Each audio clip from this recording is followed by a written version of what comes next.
Hi guys, I'm back again today with another video. And today we're checking out the absolute insanity of Group B rally. First and foremost, we think this sport is insane.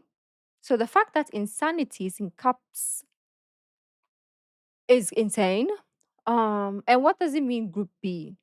Is it like the World Cup situation wherein we have Group A, Group B? Is that the type of vibes?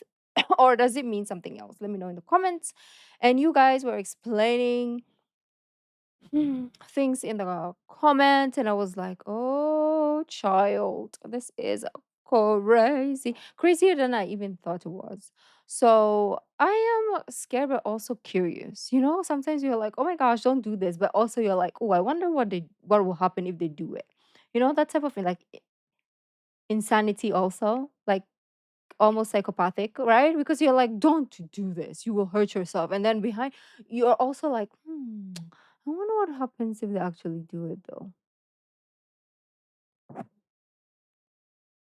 That type of vibes. So I'm excited, and I know you are. So let's get it.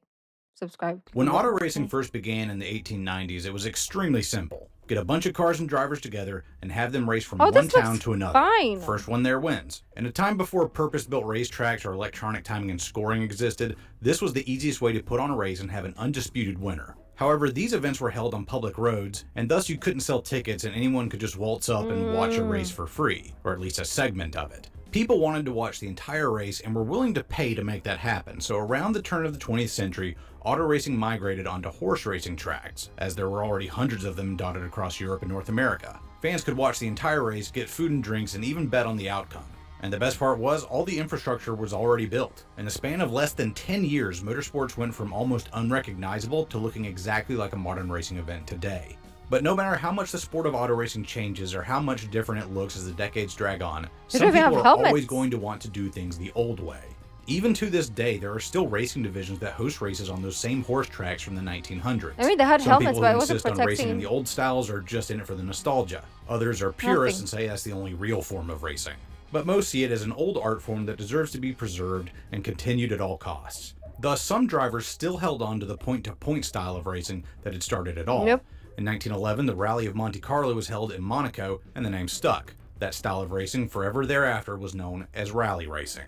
Eventually, Mm. instead of one day point to point races, the long rallies were broken up into segments run across multiple days. That way, fans could watch more racing and get more bang for their buck. After World War II, motor racing saw an insane boom in popularity all over the world. By 1950, Formula One had begun competition and several rally series had popped up. But in 1973, the FIA, the sanctioning body for F1, threw their hat into the rally ring and created the World Rally Championship, or WRC. Immediately they saw success as they gained the rights to the Maybe I'm Rally of not Monte wrong Carlo after and all. many other major rally races all over Europe, be it in the paved streets of Monaco, the snows of Finland, or the mud of Sicily. The WRC did it all and had one of the most challenging schedules on the planet. Soon, rally racing was becoming more popular than Formula One, because unlike in that series, all the cars in the WRC were stock cars anybody could buy straight from the dealer's lot. The I WRC see. had a rule that in order to race a car in their series, a manufacturer had to produce at least 5,000 units for commercial and private sales. This rule made the Lancia Stratos one of the most recognizable race cars ever made, and it won the WRC's championship top division 3 years in a row, from 1974 through 1976. Even in America and other places where the WRC didn't race yet, people knew about the Stratos. Kids had posters of it on their walls. Those lines are unmistakable. Just look at that thing. However, by the time the early 80s rolled around, there was a problem with the WRC. The numbers of divisions or groups they ran were too specialized and too restrictive for the automakers to justify manufacturing 5,000 units necessary to meet the WRC's regulations. Also, the 6 groups they had hamstrung the teams with tons of rules in the way. So in Hmm. 1982, the head of the FIA, Jean Balestra, made a radical move. He condensed down the number of groups from 6 to 3. 2 stock divisions would remain, but the third was something entirely new. Usually when a sanctioning body is trying to win over teams and factories, they introduce new rules to cap costs and keep them happy. But this time the FIA would take away the rules and say anything goes. So long as the car has 4 wheels and the engine breathes air, you can run it. Oh, I see where it started. I see where it started, and I see where it stopped, and I see where it continued again. Mm, Each to their own, each to their own. Do you boo boo, right? For the 1982 season, the FIA and the WRC effectively threw It's the rulebook out of the dangerous. window and said, let her rip. And it did. Oh, these people are crazy. You know the ones that we watched. It wasn't as many as. Wait, let's see. We didn't have crazy amounts of people. Maybe because half of them are dead. Fuck. Because of the cars just ramming into all the humans. But look at how many people are watching this.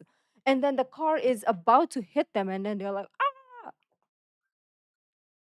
yeah. Mm.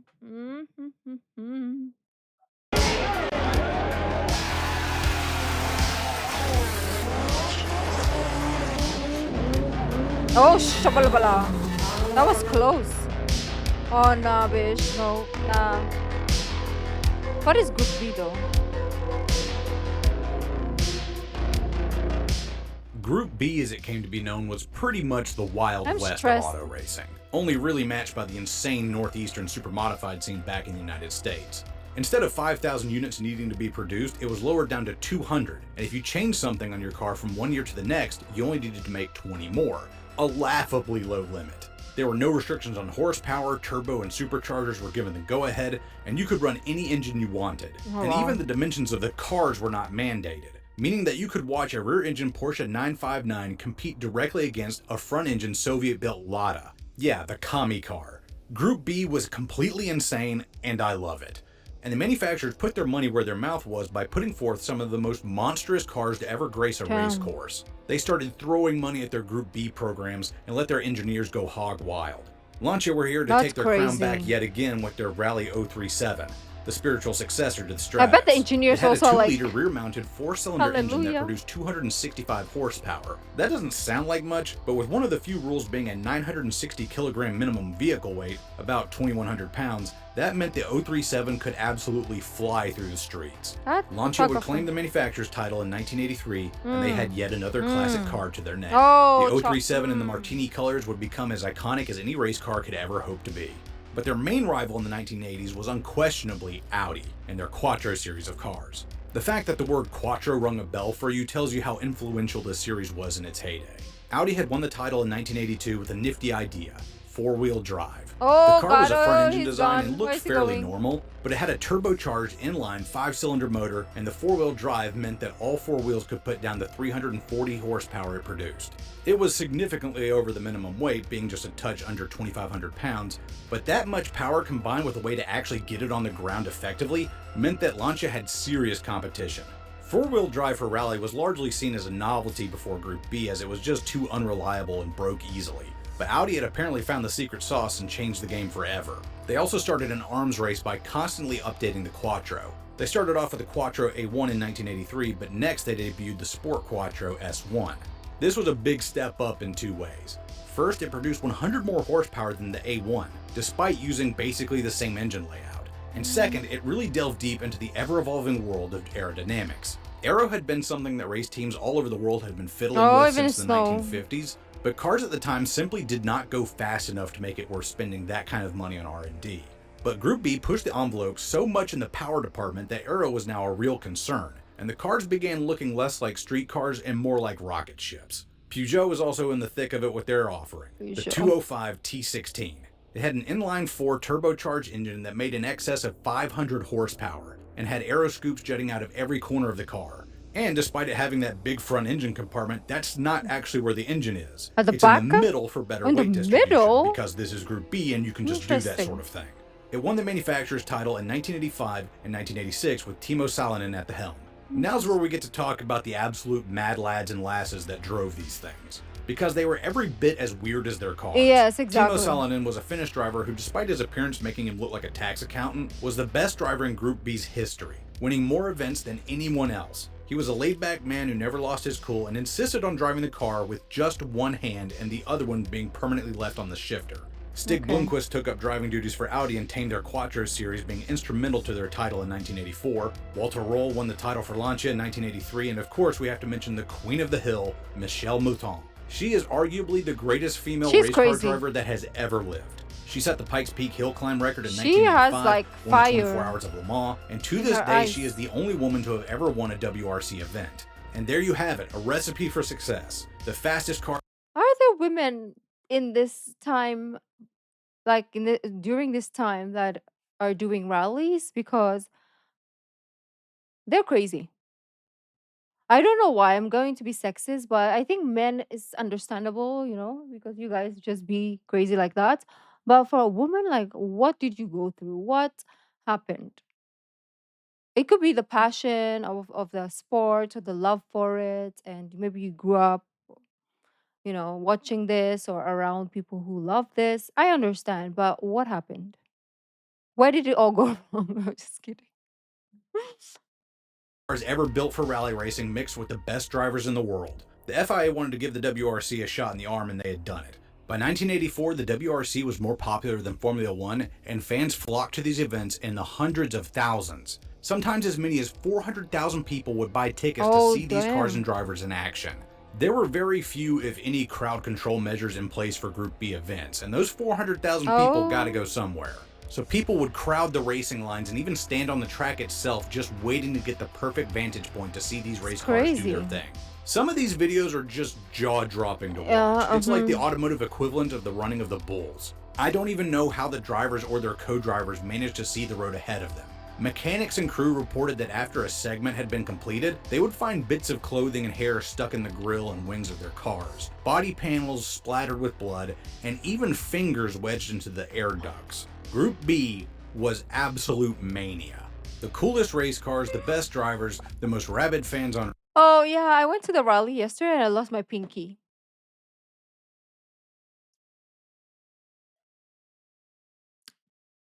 Interesting party trick, you can tell people, but was it worth it? It probably was, to be honest. For that person, it probably was. Like, this guy's car took off my pinky, and he won that year. And you're like, yeah, that's the best story that will ever happen in your life. That's crazy. Even watching F1, I'm already like not in favor, because I know there's like fences and it's very unlikely that the car will hit you. But the off chance that it flies to a seat and you're just there and you're like, oh, I'm gonna embrace this car right now by Earth, right?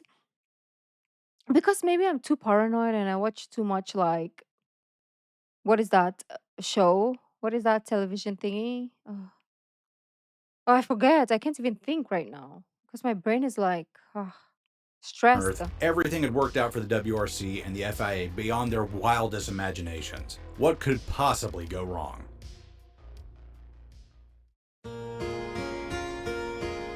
The final years? What do you mean final By years? 1985, these cars were so fast and there were so few rules in place for safety that even the drivers were starting to voice concerns. Another rule in Group B, or Mm. really lack thereof, was that cars could be made of any material, including aluminum. Those Audis and Lancias that Because weighed aluminum are scarcely more than a light? metric ton were able to do so because of their aluminum frames and roll cages. And the thing about aluminum, it likes to bend. If you've ever been on a Uh, commercial flight and got a window seat above the wings, you know how much aluminum can flex during flight. That's a yeah. good thing for a plane, but not so much for a car.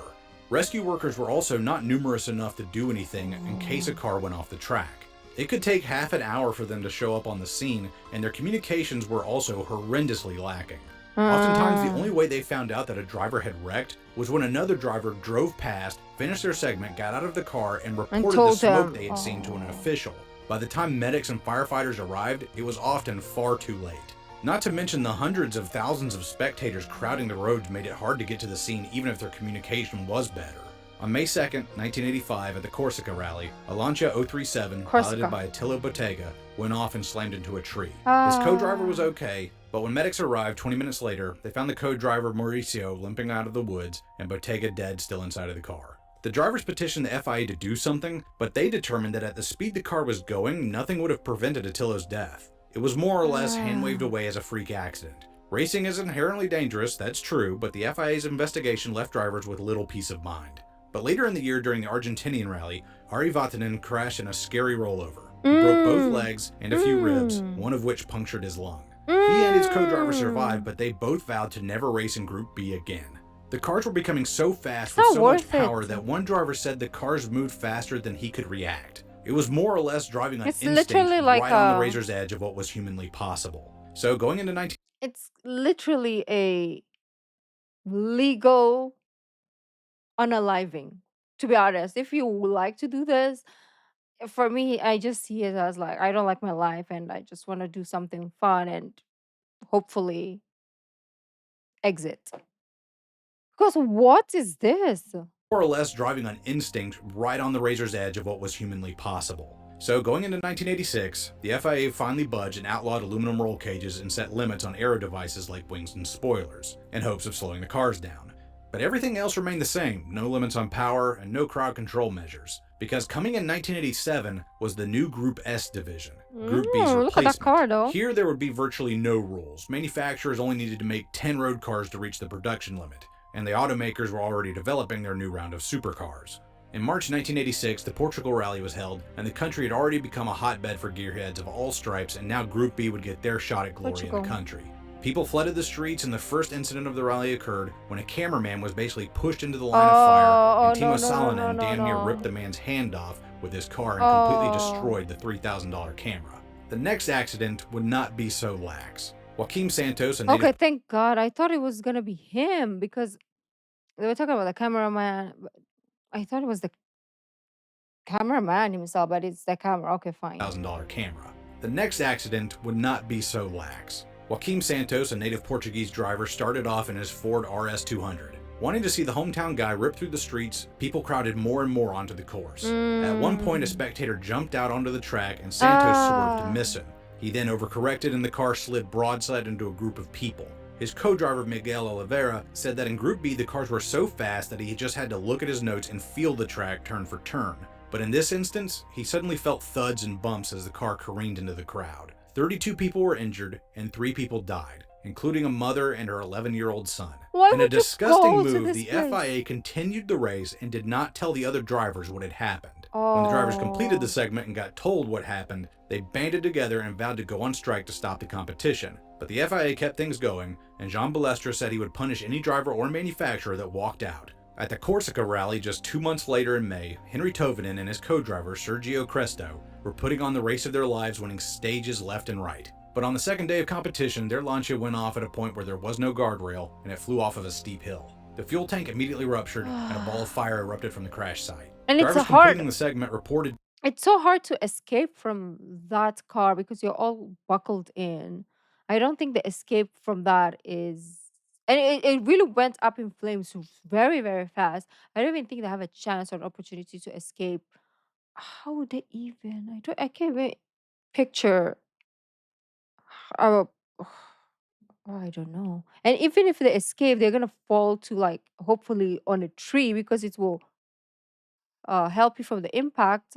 You probably can survive, but if you fall wherever, maybe I overthink, right? I overthink, and people are gonna be like, "Oh, this is a 1 in a billion time that it happens."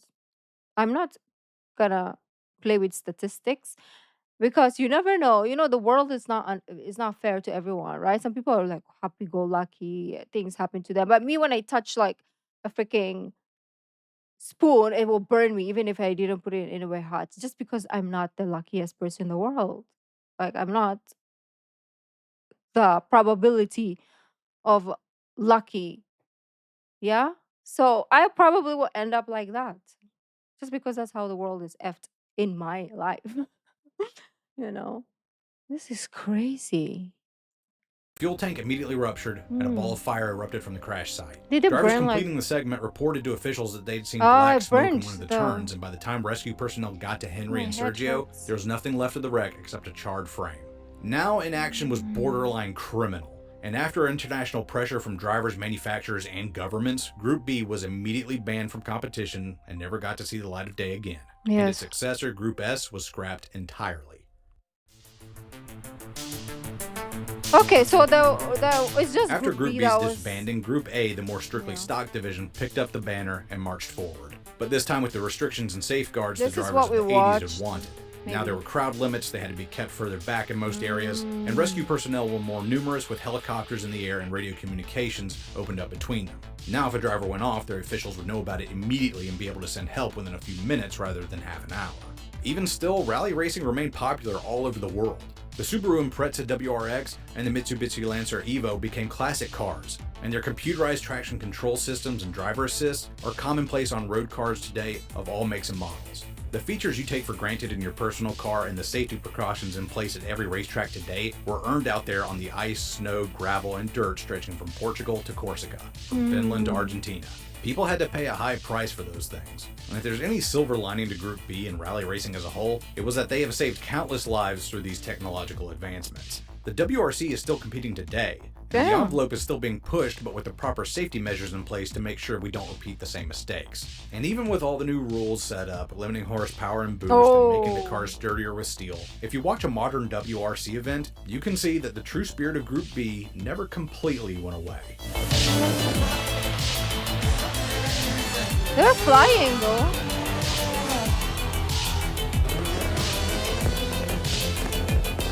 This is Today, the crazy. cars What have a is lot that? A less cave? horsepower, but they're actually faster than their Group B brothers, if you can believe it. And Mountain. with modern seats and belts, they're safer than ever. How can you There's never been a see? better time to be a rally fan with cameras broadcasting every This is angle of every stage. crazy. And yes, you can still get uncomfortably close to the action if that's your thing. Oh, For I any of my can't. I European don't fans wanna. watching this, y'all got it pretty good over there. Don't forget that.